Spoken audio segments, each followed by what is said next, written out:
Yn aml, y ffordd orau o ddelio â gwastraff yw peidio ei greu yn y lle cyntaf. Mae yna bob math o bethau syml a gallwch chi gwneud i leihau faint o wastraff rydych yn ei daflu i safleoedd tirlenwi. Byw'n glyfar yw ei henw ni arno. Lleihau'r gwastraff rydych yn ei greu, arbed arian a chael gwared ar flerwch yn eich bywyd. A ydych chi'n dal i brynu brychdannau drud wedi pecennu'n barod? Beth am wneud eich cinio eich hun? Mae'n rhatach a bydd defnyddio cynwysyddion a gellir ei hael ddefnyddio fel Tupperware yn lleihau'r gwastraff deunydd pacio byddwch yn ei waredu. A thra bod y cynwysyddion y gellir ei hael selio allan o'r cwbwrdd? Beth am gael gwared ar y haenau glynu ar ffoil a'i defnyddio i storio eich bwyd gartref hefyd? Beth am geisio cael bargen drwy brynu eitem ai-law?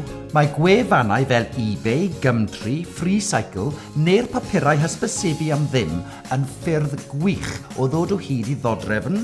Llyfrau neu offer am ffracsiwn o'r gost o brynu eitemau newydd. A chofiwch ei bod yn bosib bod gennych rhywbeth yn y tŷ nad oes ei angen arnoch neu nad yw'n cael ei ddefnyddio'n bellach. Beth am adael i rhywun sydd ei angen neu defnydd ohono, neu hyd yn oed ei werthu?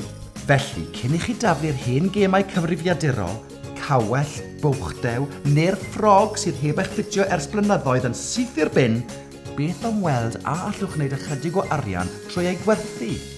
Os bydd angen cyfarpar arbenigol intro arnoch, beth am ei logi yn lle ei brynu?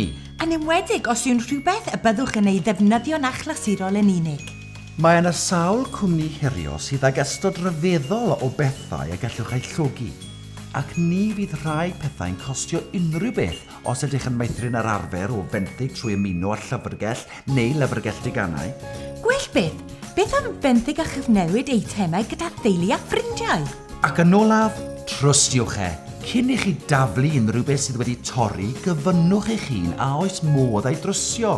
Mae'n bosib trwsio llawer o eitemau sydd wedi torri neu sy'n ddiffygiol am ffracsiwn o'r gost o brynu eitemau newydd. Byw'n glyfar, Arbed arian. creu llai o wastraff.